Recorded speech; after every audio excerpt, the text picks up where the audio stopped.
What would you do if your own family served you an eviction notice on your birthday? Not just any eviction notice, but one designed to steal the house your dying grandmother specifically left to you. My name is Alex, and I thought I knew what betrayal looked like until I opened my front door to find my parents, my siblings, and a process server standing on my porch with legal papers and smug smiles. They had no idea that my grandmother had been 3 steps ahead of them the entire time. This is the story of how I discovered that sometimes the people who raised you are the same people you need to fight the hardest. And trust me, you're not going to believe how this ends. You know that feeling when you think you've got your life figured out, when everything seems to be falling into place, and for once you're not waiting for the other shoe to drop. Yeah, well, I thought I knew that feeling too. My name is Alex Parker, and today was supposed to be perfect, not just because it was my 35th birthday, but because everything in my life was finally where I wanted it to be. I was standing in the kitchen of my grandmother's house, our house, watching the morning light filter through those original stained glass windows she loved so much.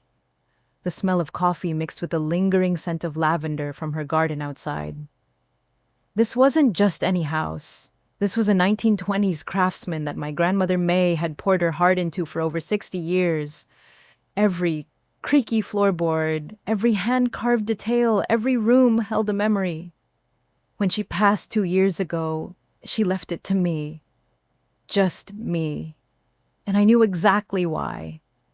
I'd been the one who visited every Sunday, the one who helped her plant those roses, the one who listened to her stories about the old days when this neighborhood was just dirt roads and big dreams.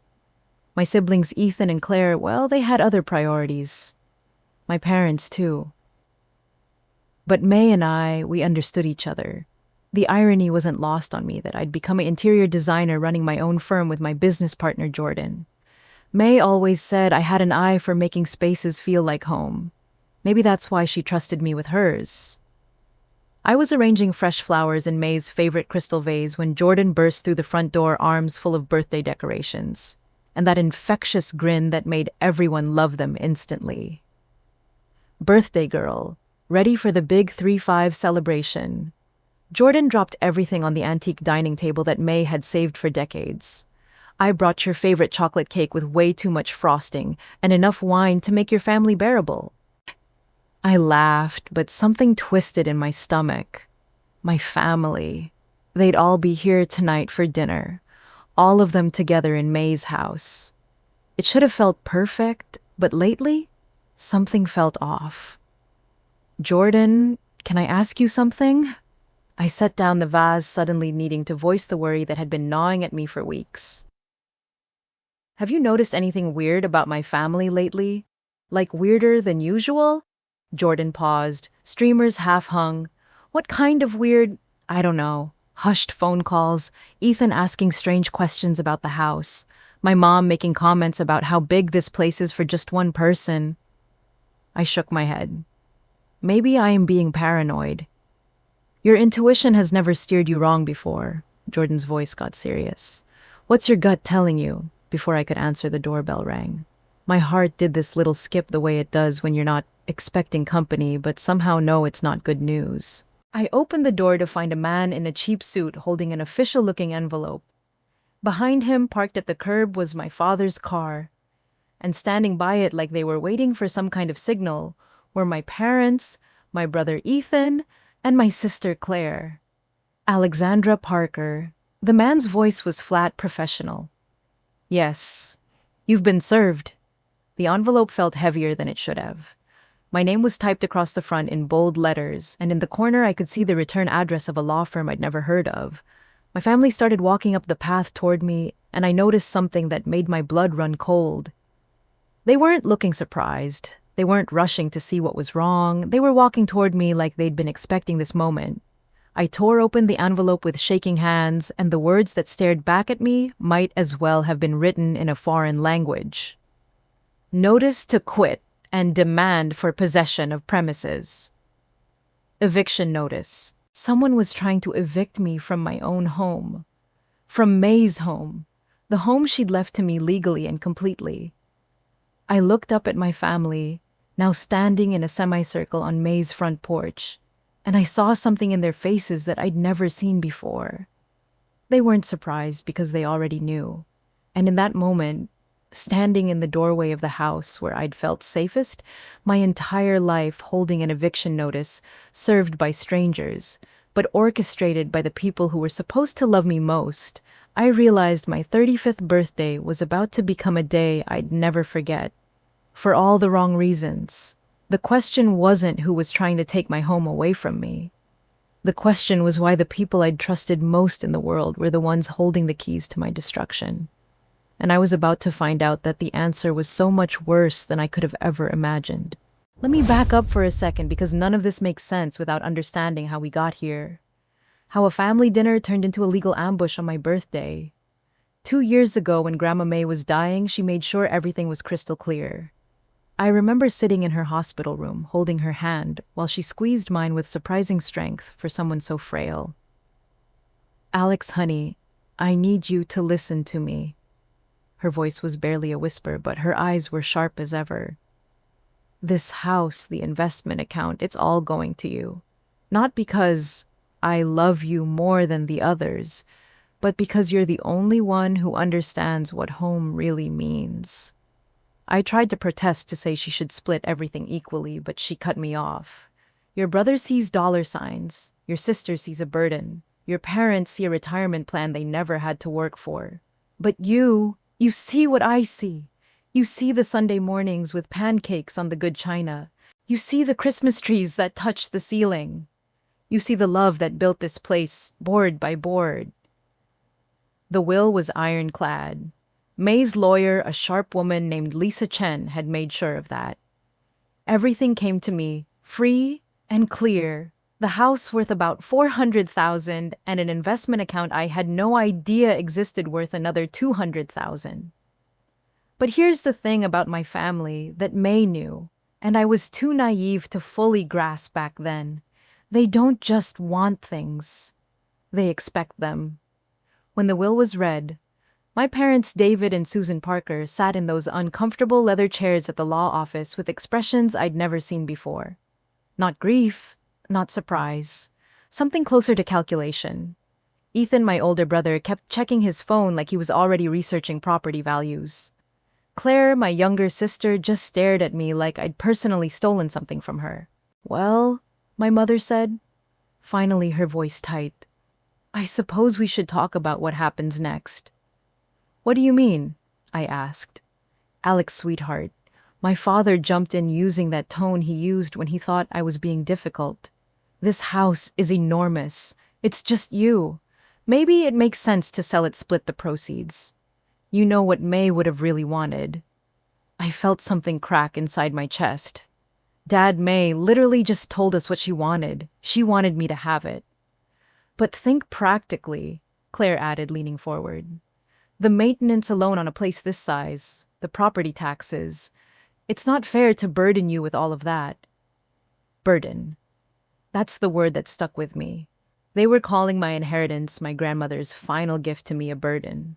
But I was still thinking like someone who believed family meant family. So I did something that, looking back, was either the most generous or the most stupid thing I could have done. I offered them a place to stay. Ethan had just gone through a messy divorce and was living in a studio apartment that barely fit his ego, let alone his furniture. "Hey," I said, "there's that guest suite above the garage. You could stay there while you get back on your feet."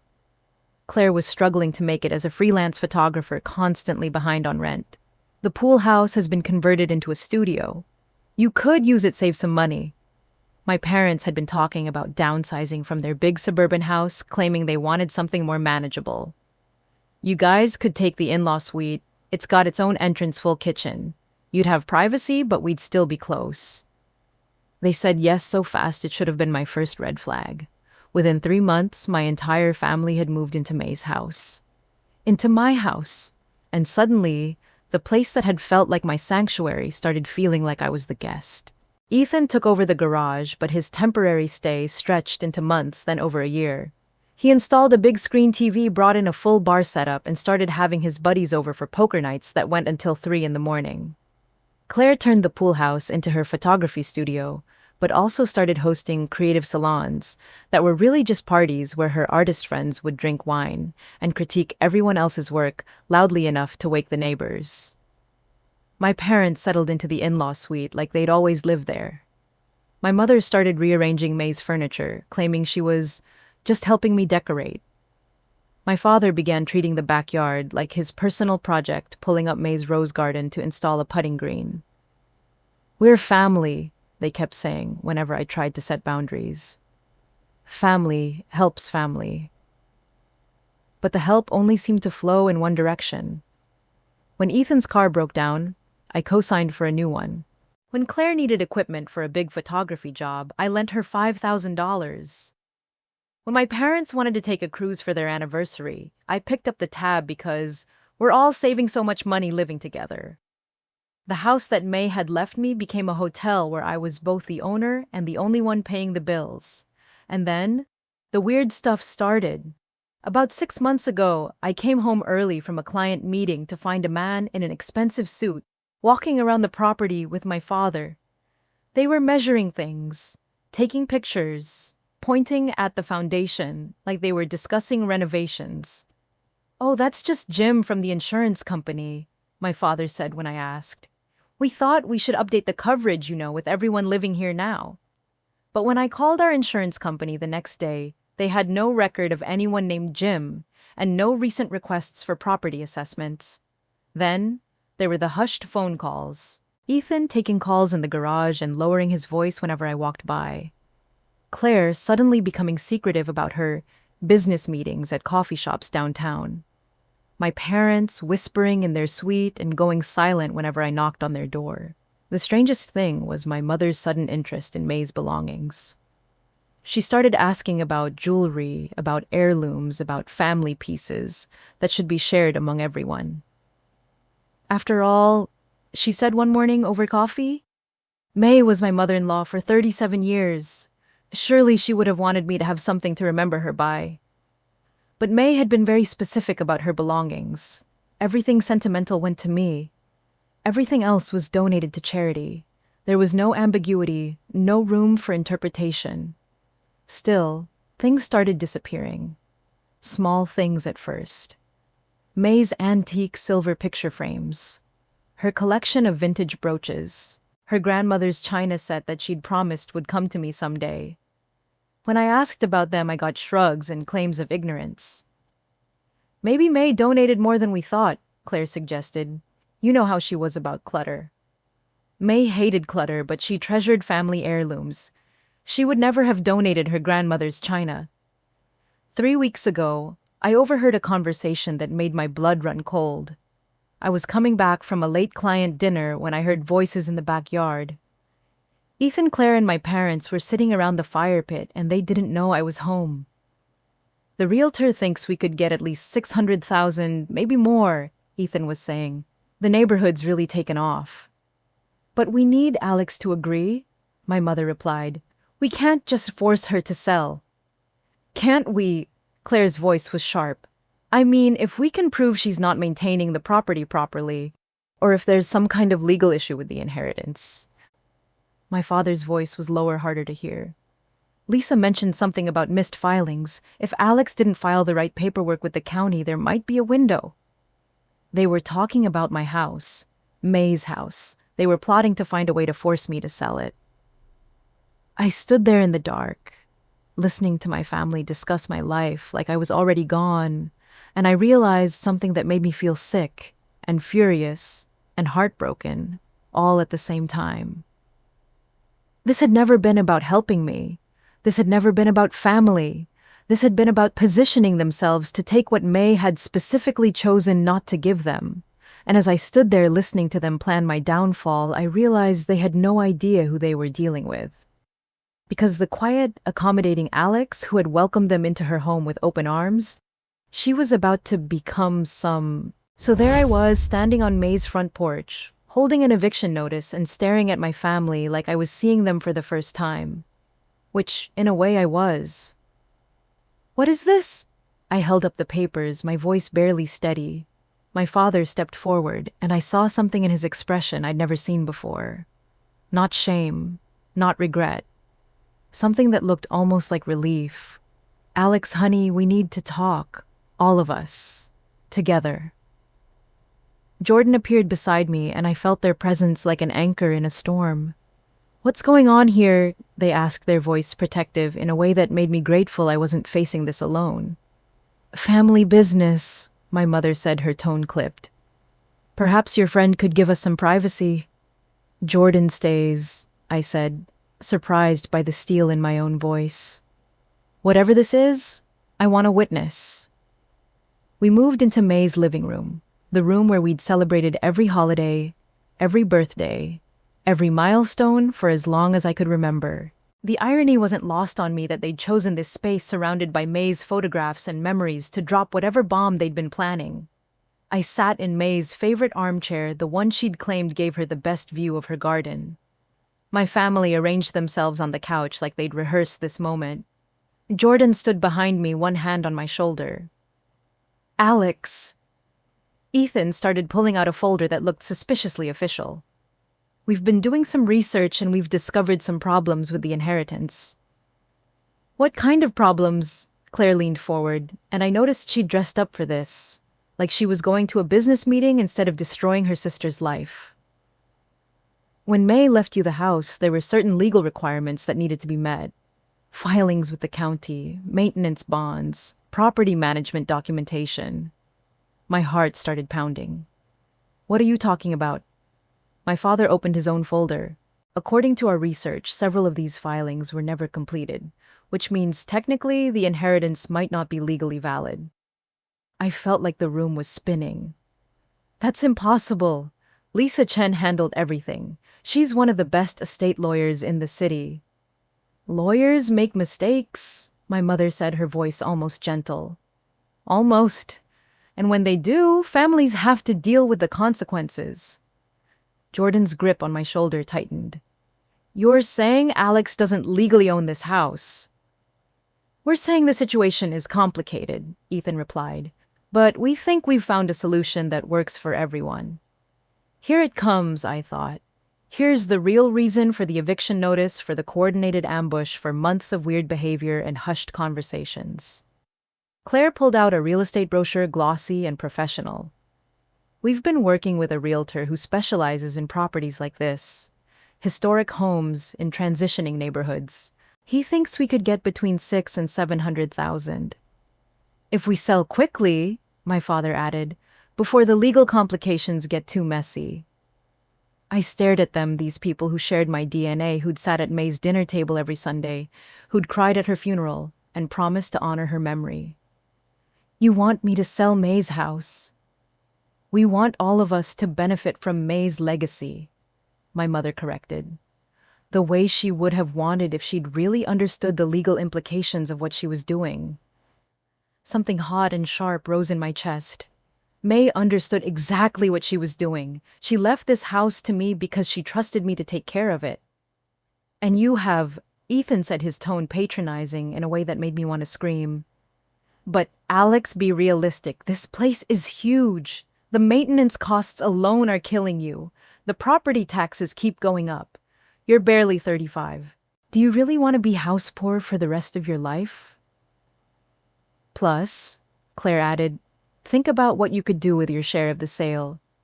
You could buy a beautiful condo downtown closer to your business. You could travel. You could actually enjoy your life instead of being tied down to this old place. Jordan made a sound that might have been a laugh if it weren't so bitter. Your share. This is Alex's house. Actually, my father said, pulling out another document, that's where things get interesting. Because of the legal complications with the inheritance, and because we've all been contributing to the household expenses.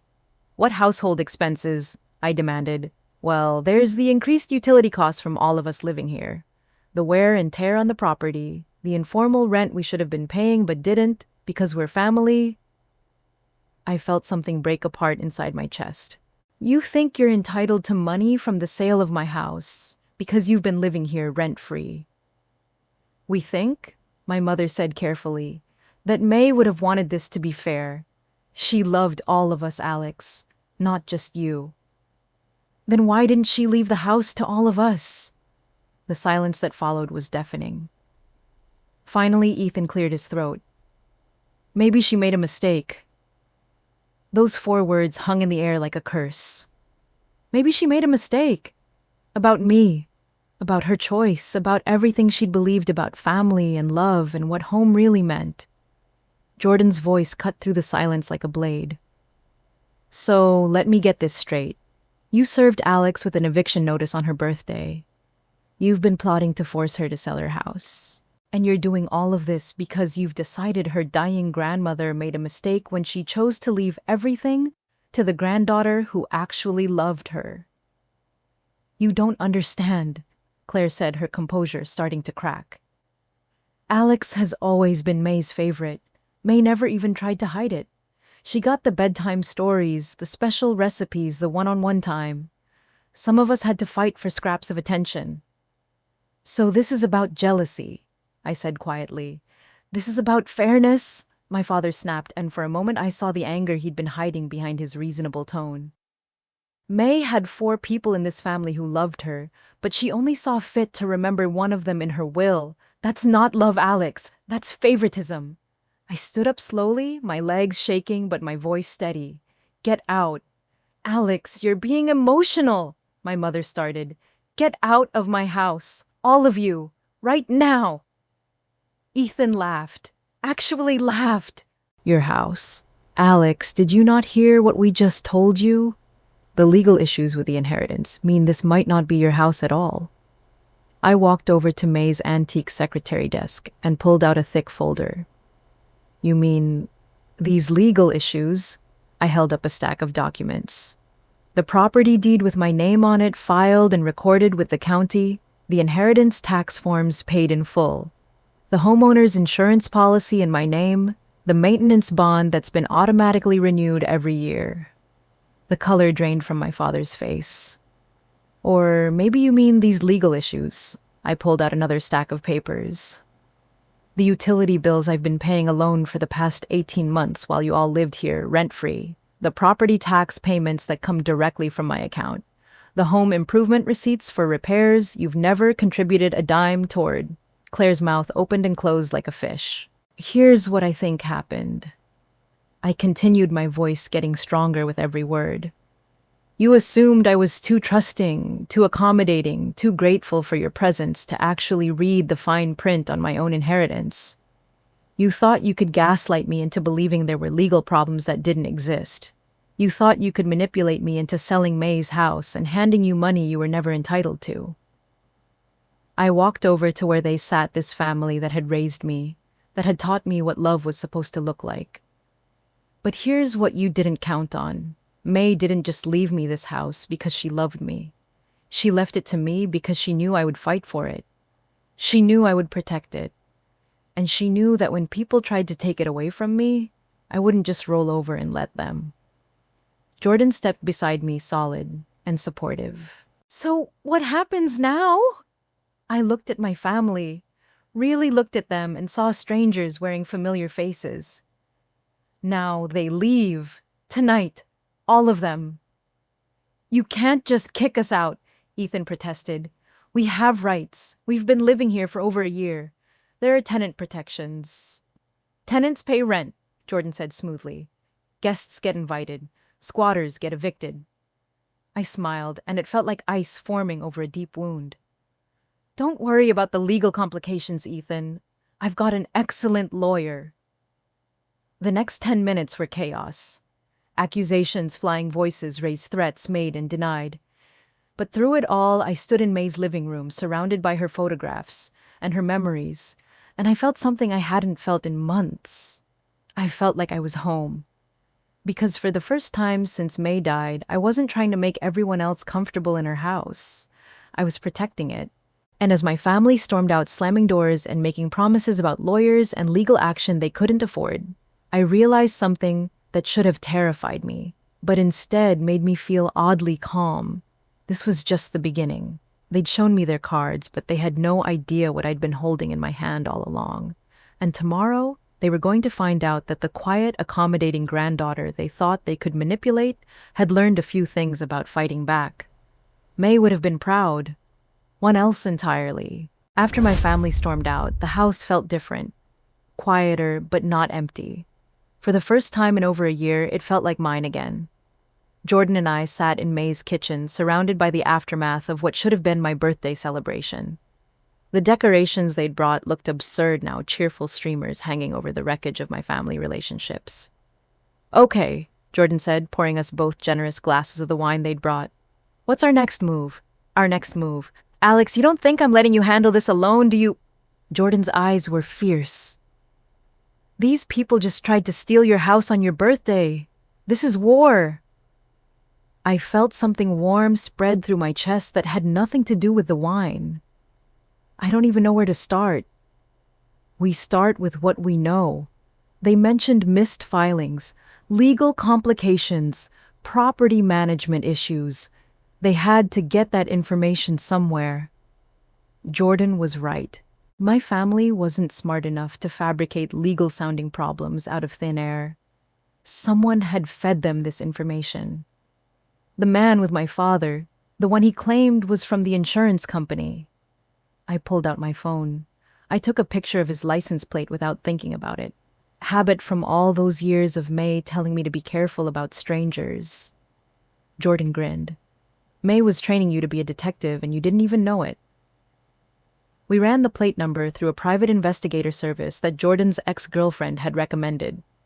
20 minutes later, we had a name: Marcus Webb, licensed real estate agent specializing in distressed properties and complex inheritance situations. Distressed properties, I repeated. They were setting up to claim the house was distressed. But why would a realtor help them fabricate legal problems? That's when I remembered something. Claire's photography studio in the pool house. She'd been having a lot of business meetings lately, but I'd never seen her bring home any new clients or mention any big projects. "Jordan, I need to get into the pool house." Claire had cleared out fast when she left, but she'd been in such a fury that she'd forgotten her habit of hiding important papers in the old filing cabinet May had stored out there. Claire had always been paranoid about people going through her stuff even as a kid. The filing cabinet was locked, but May had taught me where she kept spare keys for everything. Under the loose brick by the back door wrapped in an old tea towel. Inside the cabinet we hit the jackpot. Contracts, real estate assessments, property valuation reports, and email printouts that made my blood run cold. "Listen to this," Jordan said, reading from a printed email chain. "Marcus Webb to Claire Parker. The inheritance challenge approach is our best bet. If we can establish that the property transfer wasn't legally completed, we can force a sale and I can represent the family in listing it. My commission on a $600,000 sale makes this worth the risk. Keep going." Claire's response: "What about Alex? She's not stupid. She'll figure out the filings were fake."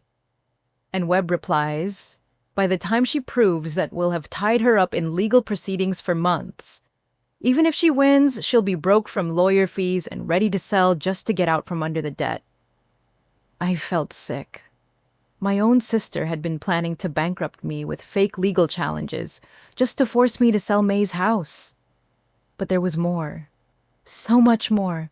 Credit card statements in Ethan's name, but with charges to home improvement stores that I recognized.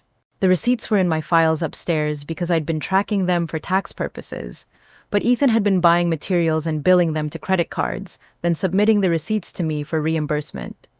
He'd been double billing for renovations, pocketing the difference. Bank statements showing loans taken out against projected inheritance proceeds. My parents had borrowed $50,000 using May's house as collateral without my knowledge or permission. And then, at the bottom of the pile, the thing that made me sit down hard on May's old gardening stool. A copy of May's original will. Not the one that had been read at the lawyer's office, but an earlier version. One that split everything equally among all 4 family members. But this copy had a date on it, 3 months before May died, and clipped to it was a handwritten note in May's shaky writing: Changed my mind. Alex only one who truly sees home as home, not investment. New will with Lisa Chen reflects this. My family had known. They'd known May had originally planned to split everything, and they'd known she'd changed her mind specifically because of how they treated the house, treated her, treated what family was supposed to mean. They hadn't just been disappointed by May's final decision. They'd been trying to override it. "There's more," Jordan said, quietly pulling out a folder I hadn't noticed. "Look at this. Insurance claims, fire damage estimates, water damage assessments. All for May's house, all dated within the last 6 months, all signed by David Parker as primary resident and caretaker." "They've been filing false insurance claims," I whispered. "Gets worse. Look at the bank account numbers on the settlement checks." The checks weren't being deposited into an account for house repairs. They were going into a joint account shared by my parents, Ethan and Claire. An account I'd never known existed. They'd been systematically defrauding insurance companies while living in my house, using fake damage claims to funnel money into their own pockets. "Alex," Jordan's voice was careful, "this isn't just about wanting to sell the house anymore. This is criminal." My phone rang, unknown number. "Miss Parker, this is Rosa Martinez. I live next door to your grandmother's house." "Hi, Mrs. Martinez. Is everything okay?" "I hope you don't mind me calling. I got your number from the emergency contact list for the neighborhood watch. I was wondering if I could speak with you about some things I've observed lately." Jordan and I looked at each other. "What kind of things?" "Well, it's probably nothing, but I've been concerned about some of the activity around your property.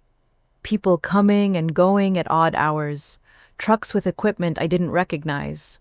And yesterday, I saw your father and another man measuring the property line between our houses." My heart started pounding. Measuring the property line. Yes, and they seemed very interested in that old oak tree that sits right on the border. The one your grandmother loved so much. The man with your father was saying something about how removing it would increase the property value significantly. May's oak tree, the one she'd planted when my grandfather came home from Korea, the one she'd made me promise to never let anyone cut down. "Mrs. Martinez, would you be willing to tell me more about what you've seen? Maybe over coffee tomorrow." "Actually, dear, if you're not busy now, I have something I think you should see tonight." 20 minutes later, Jordan and I were sitting in Rosa Martinez's living room, looking through her window at May's house. Rosa was 83 sharp as a tack and had been keeping detailed notes about the suspicious activity next door. "Your grandmother asked me to keep an eye on things," Rosa said, pouring us coffee from a pot that looked like it was older than I was. "She was worried about your family, said they didn't understand what the house meant, what it represented." "What did you observe?" Rosa pulled out a composition notebook filled with her neat handwriting. 3 weeks ago, a surveyor came. He spent 2 hours mapping the property, but only the parts that would be most valuable to developers. The front yard where you could build a second house. The backyard where you could subdivide. She flipped a page. 2 weeks ago, contractors came to assess the foundation. They weren't looking for problems. They were looking for ways to justify condemning the structure. Another page. Last week, your sister met with a photographer who specializes in before pictures for renovation shows. They took photos of every room, every angle that would make the house look run down or outdated. I felt like I was going to be sick. "But here's the thing that really worried me," Rosa continued. "Yesterday, after you left for work, your brother came back with the bolt cutters. He cut the locks on your grandmother's garden shed and removed several boxes. What was in the shed, I couldn't see clearly, but your grandmother had mentioned she kept important papers out there, things she didn't want in the house where people might find them. May's emergency papers, the backup documents she'd always been paranoid about losing, birth certificates, insurance policies, maybe even copies of legal documents that could prove exactly how legitimate my inheritance was." Jordan stood up abruptly. "We need to call the police." "Wait," I said. "If we call the police now, they'll just claim it was all a misunderstanding. Family members taking things they thought they were entitled to. We need to be smarter about this. Rosa smiled, and I saw something in her expression that reminded me of May when she was planning something. Your grandmother said you were the smart one. She also said that when the time came, you'd know exactly what to do. What do you mean? She left something for you. Something she made me promise to give you only if your family ever tried to take the house away. Rosa walked over to an old secretary desk that looked remarkably similar to May's. She said you'd know when the time was right. She handed me a sealed envelope with my name written in May's handwriting. Underneath my name, in smaller letters, for when they show their true faces. Inside was a key and a note. Alex, if you're reading this, then they've tried to take our home. The key opens a safety deposit box at First National Box number 347. Everything you need is there. Remember, home isn't just where you live. It's what you're willing to fight for. Love, May. I looked at Jordan, then at Rosa, then back at the envelope. May had known. Somehow, she'd known this day would come. She'd prepared for it. Rosa, I said slowly, how would you feel about helping me fight back? The smile that spread across her face was pure mischief. Honey, your grandmother and I were planning this conversation for 2 years. I've been waiting for you to ask. As we sat there in Rosa's living room planning our next moves and gathering evidence of my family's betrayal, I realized something that should have made me sad, but instead filled me with determination. May hadn't just left me a house. She'd left me the tools to protect it. And tomorrow, I was going to find out just how far ahead she'd been thinking. Because if there was one thing I'd learned about my grandmother in 35 years, it was this: May Parker always had a plan. And her plans always worked. First National Bank opened at 9 a.m. sharp, and Jordan and I were waiting outside at 8:45. I'd barely slept, my mind racing through everything we'd discovered, everything May had apparently anticipated. The safety deposit box was in the vault's deepest section, one of the larger boxes that required 2 keys to open. May's key and the bank's master key turned in perfect synchronization. Inside was a treasure trove that made me realize I'd never really known my grandmother at all. Legal documents, yes, but not the kind I'd expected. Certified copies of every single filing related to the house inheritance, each one stamped and notarized with dates going back 2 years. May hadn't just completed the legal requirements, she'd triple documented everything. But there was more. So much more. A private investigator's report on Marcus Webb dated 8 months ago. May had hired someone to look into the realtor after she'd caught him snooping around the neighborhood asking questions about inheritance properties and distressed family situations. Bank records showing every fraudulent transaction my family had made. May had been monitoring their activities through a contact at the bank, documenting each forged signature, each unauthorized use of the property as collateral. And then, at the bottom of the box, something that made my hands shake. Audio recordings. Hours of them on an old digital recorder that looked like it belonged in a spy movie. Your grandmother was thorough, Jordan whispered as we sat in the bank's private room, listening to my family plot my downfall in their own voices. Ethan's voice clear as day. Alex is too soft. If we pressure her right, make her think there are legal problems, she'll cave. She always caves. Claire's voice. We just need to make her feel like she's being a burden on the family. Like keeping the house is selfish. My father's voice cold and calculating. May was manipulated in her final years. Alex took advantage of an old woman's confusion. Any court would see that. My mother's voice, the one that hurt the most. Alex has always thought she was special May's little princess. Time she learned what the real world is like. I had to stop the recording. The betrayal was so complete, so calculated that it felt like drowning. How did she get these? Jordan was reading through May's notes. According to this, she installed a recording system in the common areas of the house after she got suspicious. Everything was voice-activated, saved to a secure server. She was recording her own house. Alex, look at the dates. She started this 2 weeks after your family moved in. Something they did, or said, made her realize she needed to protect you. I picked up May's handwritten letter from the bottom of the box. Her shaky writing, but her thoughts crystal clear.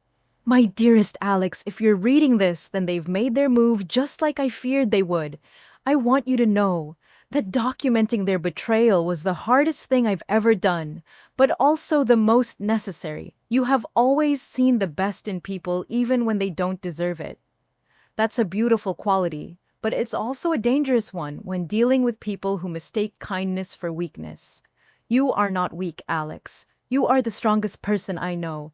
Use these tools I'm leaving you, but remember the goal isn't to destroy them. It's to protect what matters. The house, your future, your right to choose your own family. I love you. Fight back, May. Jordan was on the phone with Lisa Chen, May's estate lawyer, reading her the contents of the safety deposit box. I could hear Lisa's sharp intake of breath even from across the room.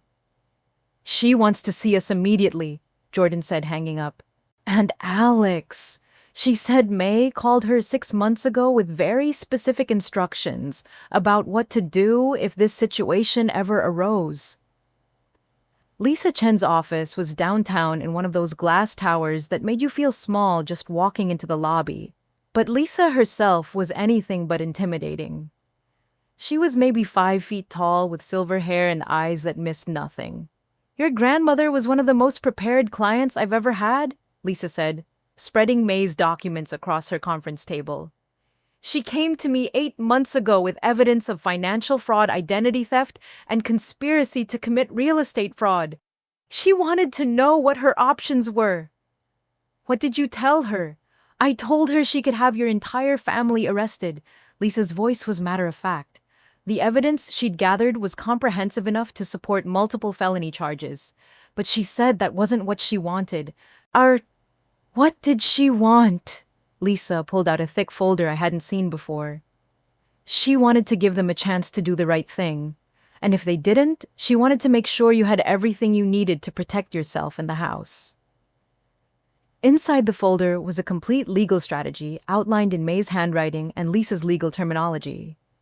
A step-by-step plan for exactly what to do if my family tried to challenge the inheritance claim the house, or force a sale. Your grandmother anticipated their moves with remarkable accuracy, Lisa continued. She knew they'd try to claim legal problems with the inheritance. She knew they'd attempt to manipulate you emotionally. She even predicted they'd try to claim adverse possession based on their residency in the house. Adverse possession. Basically squatters' rights. If they'd lived there long enough and could prove they'd been maintaining the property, they might have been able to claim legal ownership. Lisa smiled grimly. But May made sure to document that they never paid rent, never contributed to maintenance, and were explicitly guests rather than tenants. Jordan leaned forward. So, what's our next move? We give them exactly what May anticipated they'd want. A family meeting to discuss the situation? But this time, we control the conversation. Lisa started pulling documents from her briefcase. I've prepared eviction notices for each family member, legal binding and completely airtight. I've also prepared a cease and desist order regarding their fraudulent insurance claims and a demand for restitution of all money obtained through false pretenses. You want me to evict my own family? Alex. Lisa's voice was gentle but firm. They evicted themselves the moment they decided to steal from you. I'm just giving you the paperwork to make it official. We spent 2 hours going over the strategy. Lisa would attend the family meeting as my legal representative. We'd present the evidence, methodically give them a chance to explain themselves, and then offer them a choice leave voluntarily and return what they'd stolen or face criminal charges. The beauty of your grandmother's approach, Lisa explained, is that she documented everything in real time. This isn't a he said, she said situation. This is a recorded, documented, legally bulletproof case of family members systematically defrauding a property owner. As we prepared to leave, Lisa handed me one final document. Your grandmother also prepared this. a restraining order that would prevent any of them from coming within 500 feet of the property. She said to use it if they became threatening or refused to accept your decision. She really thought of everything. Alex, your grandmother, loved you enough to spend the last months of her life protecting you from people who were supposed to love you too. That's not just thorough planning. That's the deepest kind of family loyalty. On the drive home, Jordan was unusually quiet. Finally, they spoke. Are you ready for this? Because once we confront them with this evidence, there's no going back. Your relationship with your family will be over. I thought about that. Really thought about it. The family I'd grown up loving, the people who'd raised me, taught me, shaped who I was. The idea of losing them forever should have broken my heart. Instead, I felt something I hadn't felt in months, relief. Jordan.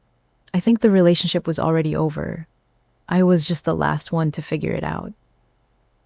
We spent the evening at Rosa's house going over our plan one more time. Rosa had agreed to be a witness, and she'd also offered something unexpected. I've been documenting their activities for May, she said, pulling out a camera with a telephoto lens that looked remarkably professional. Surveillance photos, license plates of people who visited times, and dates of every suspicious meeting. Rosa, are you a professional photographer? She laughed. Honey, I was a private investigator for 30 years before I retired. Your grandmother didn't pick me as a neighbor by accident. We were friends long before May moved to this street.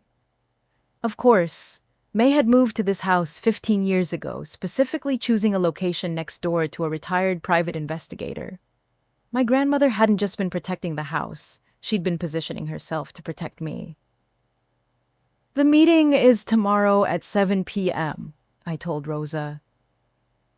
Are you sure you want to be involved in this? Alex, your grandmother asked me to look after you. That doesn't just mean keeping an eye on the house. That means making sure you have backup when you need it most. As Jordan and I walked back to May's house that night, I looked up at the windows, glowing warm and golden in the darkness. For the first time in over a year, every light in the house was ours.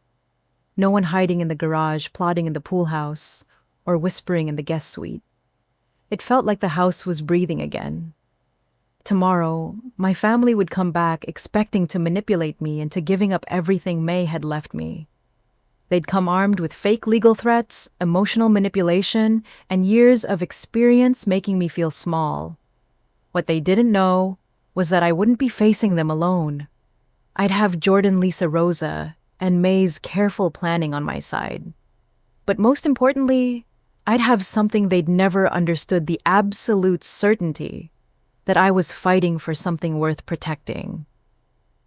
May's house wasn't just a building. It was proof that some people understand what family really means, and they're willing to fight to protect it.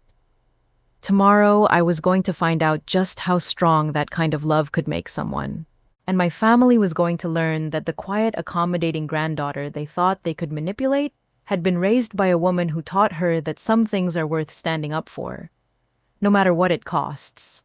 7 p.m. came faster than I wanted and slower than I could stand. Jordan and I had spent the day setting up May's dining room like a boardroom, legal documents organized in neat stacks, Lisa's briefcase positioned strategically near my chair, Rosa stationed next door with her camera ready to document everything through the window May had strategically left uncurtained.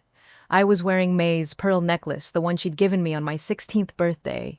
For when you need to remember who you are, she'd said. Tonight, I needed that reminder more than ever. They arrived together, which should have been my first clue that they'd coordinated their approach. My parents, Ethan and Claire, walking up May's front path like they owned it, like they'd already won. I let them in without a word, gesturing toward the dining room where Lisa was waiting, legal pad in hand, recording device clearly visible on the table. "What's this?" my father asked, seeing Lisa. His voice had that dangerous edge I remembered from childhood, the one that meant someone was about to get in trouble. "This is my lawyer," I said simply. "Lisa Chen. You remember her from May's will reading." "Alex, we don't need lawyers," my mother said, her tone artificially sweet. "We're family. We can work this out ourselves." I sat down at the head of May's dining table, the chair she'd always claimed gave her the best view of everyone's faces. Please, sit down. We have a lot to discuss.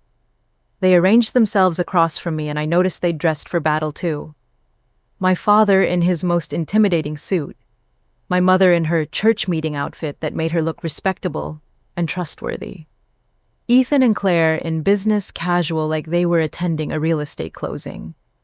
Before we start, Lisa said, her voice professionally pleasant, I need to inform everyone that this conversation is being recorded for legal purposes. If anyone objects to being recorded, you're free to leave. Ethan shifted uncomfortably. Recorded for what legal purposes? Protection, I said. Given recent events, I want a clear record of what's said here tonight. Claire leaned forward, trying to reclaim control of the conversation. Alex, we've been thinking about what happened yesterday, and we realize we approached everything wrong. We were just worried about you, about the pressure you're under, trying to maintain this huge house by yourself. The eviction notice, I said calmly. Let's start there. Who hired the process server? Silence. They exchanged glances like they were trying to figure out which one of them was supposed to answer. That was a mistake, my father finally said. We thought there were legal issues that needed to be addressed immediately. We were trying to protect you from bigger problems down the road. What legal issues specifically? Another silence. Longer this time. Yes. Dad, I said, my voice still calm. What specific legal issues were you trying to protect me from? Ethan jumped in. The inheritance paperwork. Some of the county filings weren't completed properly. We found discrepancies that could have invalidated the whole transfer. Lisa made a note on her legal pad. Mr. Parker, could you specify which county filings you're referring to? Well, Ethan fumbled, looking to my father for help. The property management documentation. What property management documentation? The maintenance bonds, Claire added quickly, and the inheritance tax classifications. Lisa looked up from her notes. Ms. Parker, are you aware that there are no property management documentation requirements for inherited residential properties in this county, and that inheritance tax classifications are handled by the IRS, not county offices? The color drained from Claire's face. So, when you say you found discrepancies, Lisa continued, where exactly did you find this information? My family looked like cornered animals. Finally, my mother spoke. We hired someone to look into it, a professional who specializes in inheritance issues. Marcus Webb, I said. The realtor who specializes in distressed properties. My father's jaw tightened. How do you know that name? Because I did some research of my own. I opened the first folder Lisa had prepared. Marcus Webb, licensed realtor who makes his living convincing families to sell inherited properties by fabricating legal complications that don't exist. I slid a document across the table. His email to Claire outlining the exact strategy you used yesterday. Fake legal problems, emotional manipulation, and forced sale with him as the listing agent. Claire picked up the paper, read it, and her face went white. Where did you get this? From your filing cabinet in the pool house, along with several other interesting documents. I opened the second folder. Credit card statements showing double billing for home improvements, bank records of loans taken against my property without my knowledge, insurance claims for damage that never happened. Ethan was staring at the papers like they were written in a foreign language. You went through our private documents. I went through documents stored in my property that detail crimes committed against my property. My voice was still calm, but I could feel the steel underneath it. Lisa, would you like to explain the legal implications? Lisa cleared her throat. Credit card fraud, forgery, insurance fraud, conspiracy to commit real estate fraud and identity theft. Combined, we're looking at multiple felony charges with potential prison sentences ranging from 3 to 15 years. The silence that followed was deafening. Now, I continued opening the third folder. May left me something else. Audio recordings of conversations that took place in this house over the past 8 months. I pressed play on the digital recorder. My family's own voices filled the room, planning my downfall, discussing my weaknesses, plotting to steal my inheritance. Ethan's voice. Alex is too soft. If we pressure her right, make her think there are legal problems, she'll cave. My mother's voice. Alex has always thought she was special, May's little princess. Time she learned what the real world is like. I watched their faces as they heard themselves, saw the moment each of them realized exactly how trapped they were.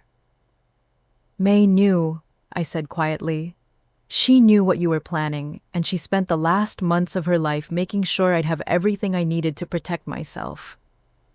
Claire started crying. Not the pretty tears of someone looking for sympathy, but the ugly, desperate tears of someone who just realized they'd lost everything.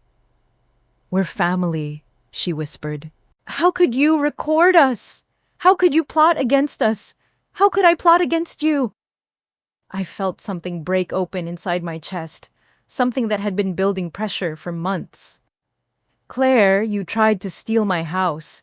You filed fraudulent insurance claims. You conspired with a stranger to manipulate me into giving up everything May left me. We needed the money, Ethan said, his voice cracking. The divorce, the business loans, the credit card debt. We were drowning Alex. We thought you'd understand. So you decided to drown me instead. My father slammed his hand on the table. May should have split everything equally. She should have thought about all her family, not just her favorite. May did think about all her family, I said, standing up. She thought about it very carefully, and she decided that the people who saw her house as an investment opportunity weren't the people who should inherit it. I walked over to May's china cabinet and pulled out the eviction notices Lisa had prepared. You have 30 days, I said, handing one to each of them. 30 days to remove all your belongings from my property and return everything you've stolen. You can't evict us, my mother protested. We're family. You're trespassers, Lisa corrected. You've been living rent-free in property that doesn't belong to you while committing multiple felonies against the actual owner. I handed my father a separate document. This is a demand for restitution. $50,000 for the fraudulent loans, $8,000 for the insurance fraud, and $15,000 for the home improvements you double-billed. You have 60 days to repay what you've stolen, or I'll file criminal charges. Alex, my mother's voice was desperate now. You're destroying this family over money. No, I said, my voice finally rising. You destroyed this family for money. I'm just refusing to let you destroy me too. Ethan stood up abruptly. This is insane. You can't just throw us out. We have nowhere to go. You should have thought about that before you tried to steal my house. May's house, Claire said viciously. It's May's house, and she's been dead for 2 years. You're obsessed with a dead woman who never even liked the rest of us. I felt something cold and final settle in my chest. Get out. Alex, get out of my house. Now, before I call the police and have you arrested for trespassing. My father stood up, his face red with rage. You'll regret this. Family is the only thing that matters, and you're throwing us away for a house. You threw me away for a house, I said quietly. I'm just refusing to let you take it with you. They left in chaos, shouting threats, promises of lawyers they couldn't afford, and legal challenges they couldn't win. The front door slammed so hard it rattled May's stained glass windows. And then silence. Lisa was packing up her briefcase. They'll try to fight this, but they don't have a leg to stand on. The evidence is overwhelming, and they can't afford the kind of legal representation they'd need. Jordan appeared from the kitchen where they'd been waiting with Rosa. How do you feel? I looked around May's dining room at the table where we'd celebrated every holiday, at the windows that looked out on her garden, at the photographs that told the story of a woman who'd understood what family really meant. I feel like I can breathe again. Rosa hugged me, this tiny woman who'd helped me fight for my home. Your grandmother would be so proud. As they all prepared to leave, giving me space to process what had just happened, I walked through May's house one more time. Every room was mine again. Every decision, every change, every future plan would be mine to make. In May's bedroom, I found the photo she'd kept on her nightstand, The two of us in her garden planting roses on my 21st birthday. She was pointing at something in the distance, and I was looking at her instead of following her gaze. I'd been looking at her my whole life, learning from her, absorbing her strength and her wisdom about what home really meant. Tonight, I'd finally looked where she'd been pointing, toward a future where I didn't have to choose between family and self-respect, where I could love people without letting them destroy me, where home wasn't just a place you inherited, but a place you fought to protect. Tomorrow, I'd start figuring out what that future looked like. But tonight, I was going to sit in May's garden, surrounded by the roses we'd planted together, and feel grateful for a grandmother who'd loved me enough to teach me how to fight back, even when the people I was fighting were the ones who were supposed to love me most. The next 30 days passed in a blur of legal paperwork, moving trucks, and awkward silences. True to form, my family tried every manipulation tactic they could think of. Ethan showed up at my office crying about how the divorce had left him with nothing, and how could I kick him out when he had nowhere to go. Claire sent me long, rambling texts about childhood memories, and how May would be heartbroken to see us fighting. My parents tried the nuclear option, calling every relative we had to tell them I'd stolen their inheritance and thrown them out on the street. But here's what they didn't count on. May had been popular in our extended family. Really popular. And when Aunt Sarah and Uncle Tom and my cousins heard the whole story, including the audio recordings and the insurance fraud, the sympathy my parents were looking for dried up pretty quickly. I always wondered how Ethan could afford that new car, my cousin Jessica said when she called me, and your parents' sudden ability to take all those cruises. Now it makes sense. The moving trucks came on day 28. I watched from May's kitchen window as they loaded furniture and boxes, clearing out the spaces that had felt crowded for so long. Jordan stood beside me, coffee in hand, not saying much, but just being there. "Any regrets?" they asked as Ethan carried his last box out of the garage. "About evicting them, no." I watched my brother load his belongings into a truck and felt nothing but relief. "About the family, I thought I had, maybe." "What do you mean?" "I keep thinking about the family dinners, the holidays, all those years of thinking we were close. Were they just pretending the whole time? Or did I imagine the love that used to be there?" Jordan was quiet for a long moment. "Maybe it was real then. Maybe people change when money gets involved. Maybe some people only love you when it's convenient." After the trucks left, I walked through the house alone. Really alone, for the first time since May died. The garage smelled like motor oil and stale beer. The pool house still had Claire's photography equipment scattered around. The guest suite looked like a hotel room after inconsiderate tourists had checked out. But underneath all of that, I could feel May's house coming back to life. That evening, Rosa knocked on my door with a casserole and a bottle of wine. "Figured you might want some company for your first night as a free woman." We sat in May's garden as the sun set, surrounded by the roses that were just starting to bloom again after a long winter. "Your grandmother used to sit right here every evening," Rosa said. "She'd tell me about her plans for you for the house, for the future she hoped you'd have." "What kind of plans?" "She wanted you to turn this place into something special. Not just a house where you lived, but a place that gave back to the world somehow." Rosa smiled. She had some very specific ideas about that. The next morning, I found it. Hidden in May's desk in a secret compartment I'd never known existed was a business plan written in her careful handwriting. The May Parker Foundation for Creative Arts, a program to provide scholarships for underprivileged students studying design, architecture, and the arts. Funded by the investment account May had left me housed in the renovated pool house and garage, offering workshops and mentorship for kids who loved beautiful spaces but couldn't afford to pursue their dreams. "She wanted you to teach them what she taught you," I read aloud to Jordan. "That a house becomes a home when it's filled with people who understand what love looks like." At the bottom of the business plan was a note, Alex, if you're reading this, then you fought for our home and won. Now it's time to share what you've learned. The greatest legacy isn't what we keep for ourselves, but what we give to others. Use this house to change lives. I love you, May.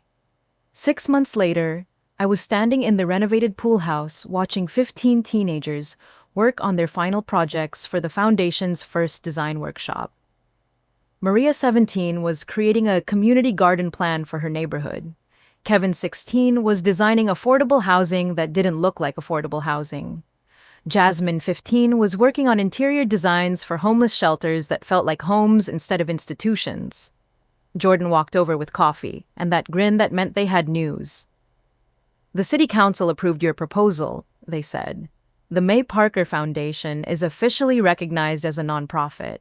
You'll get the tax breaks, the grant eligibility, everything.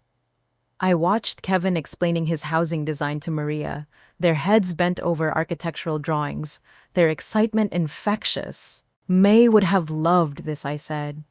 May planned this, Jordan corrected. She knew exactly what you'd do with the house, once you didn't have to share it with people who didn't understand it. That evening, I was in May's kitchen, preparing dinner for Rosa and Jordan and myself when my phone rang. Unknown number. Alex. It's Claire. I almost hung up. Almost, but something in her voice stopped me. I'm calling to apologize, she said, her words coming out in a rush. I know you probably don't want to hear from me, but I needed to say it. What we did was wrong. What I did was wrong. I sat down at May's kitchen table, the one where we'd eaten Sunday dinners for so many years. I got help, Claire continued. Therapy, financial counseling. I'm working 2 jobs and living in a studio apartment, but I'm paying back my debts honestly for the first time in years. Claire, I don't expect forgiveness. I don't expect us to be sisters again. But I wanted you to know that you were right to fight back. May was right to leave everything to you. You're the only one of us who ever understood what family actually means. After she hung up, I sat in May's kitchen for a long time, watching the light fade over her garden. Forgiveness felt like a luxury I wasn't ready for yet, but for the first time since this all started, I could imagine a future where the word family didn't automatically make me feel defensive. Jordan found me there an hour later, staring out the window at the oak tree May had made me promise to protect. Penny, for your thoughts. I was thinking about legacy, I said. About what we leave behind and what we choose to build with what we're given. Deep thoughts for a Thursday night. May didn't just leave me a house. She left me a choice. I could have sold it and taken the money, started over somewhere else.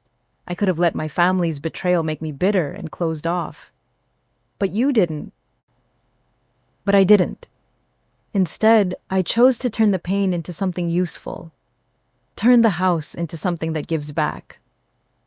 Jordan sat down beside me. And how does that feel?